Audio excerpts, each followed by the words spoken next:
In the serene wine country of Sonoma, California, a story of intrigue and potential conflict of interest is unfolding, centered around Amy Jenkins, a lobbyist with deep-rooted connections in the city and the state. Her involvement in the cannabis dispensary licensing process has cast a spotlight on the delicate balance between community ties and ethical governance. Growing up and currently residing in Sonoma, Jenkins is more than just a passing figure in the city's political and social landscape. Her enduring residence in the city has fostered deep-seated connections, not just within the community, but crucially with the current city council. These connections, which she has often proudly acknowledged, raise questions about the impartiality of the council's decisions related to cannabis licensing, particularly those that have favored Spark, a cannabis company in which she has a financial interest. Jenkins' professional journey, including her former role with the League of Cities, adds another layer to this complex scenario. This background, coupled with her intimate knowledge of Sonoma's political landscape, positions her uniquely at the intersection of public policy and private interests. My title is currently Strategic Advisor. I'm so sorry. Amy Jenkins and owner of Spark, co-owner. Thank you, Madam Chair and members. My name is Amy O'Gorman Jenkins, and I'm here on behalf of the California Cannabis Operators Association, the largest cannabis trade association in California.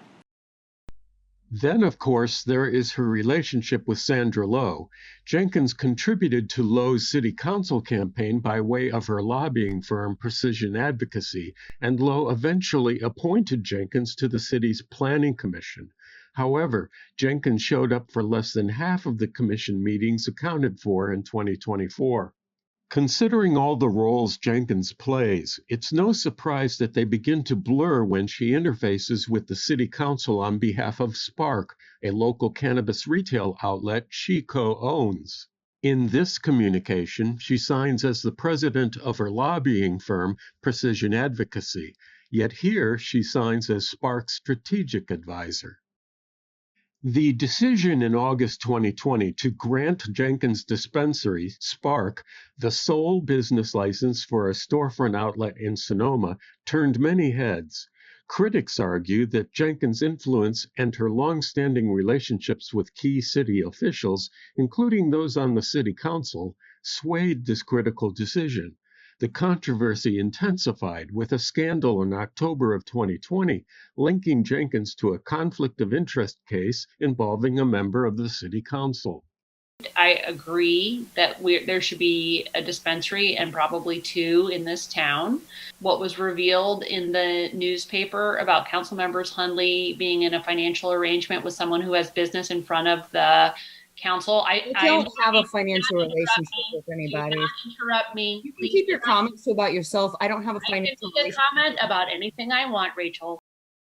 It should be noted that Vice Mayor Hundley refused to support a second dispensary that would have competed directly with the Spark store in which Jenkins has a financial interest. It should also be noted that Jenkins had previously contributed to the Vice Mayor's campaign for City Council, this time as a self-employed legislative advocate.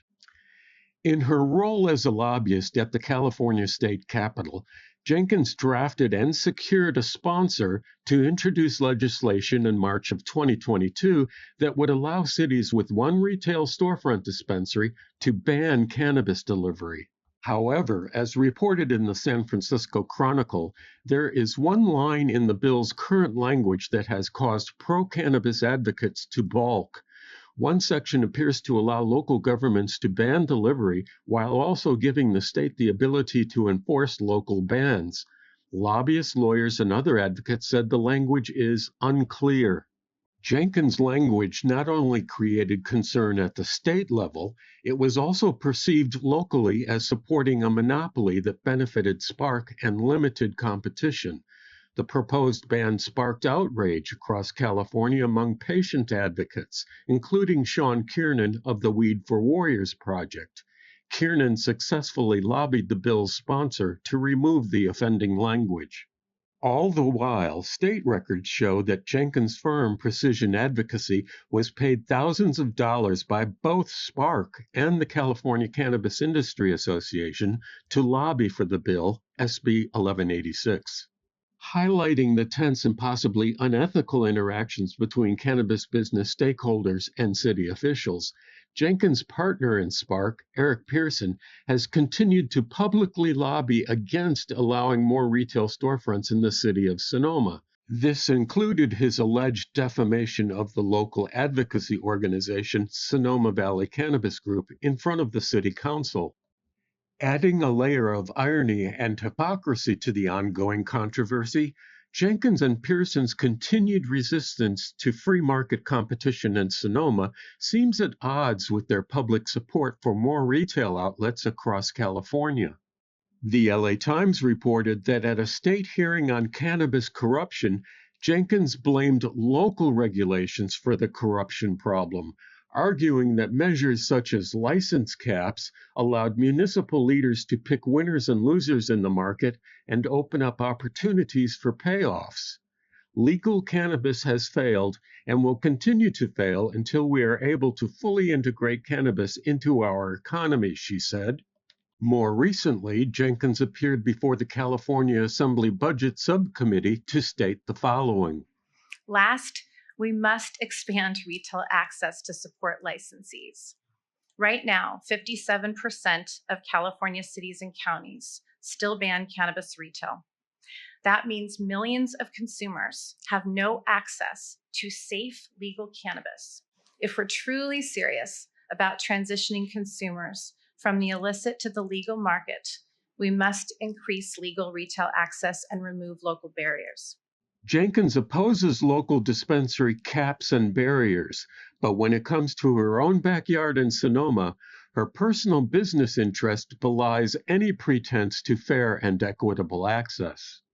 The narrative of Amy Jenkins and Sonoma's cannabis dispensary licensing saga is a testament to the intricate, often blurred lines between community connections, political influence, and business interests. Her story exemplifies the challenges that small towns face when local allegiances intersect with matters of public policy. As the city grapples with these issues, the need for clear, ethical guidelines and transparency in decision-making becomes increasingly apparent, ensuring that the communal fabric of Sonoma is not undermined by the complexities of such conflicts of interest. The Sonoma Valley Cannabis Group calls upon city officials and the community to ensure that the process for cannabis licensing upholds the highest standards of fairness and transparency, and we advocate for a review of the current licensing decisions and policies to address any undue influence or conflicting interests.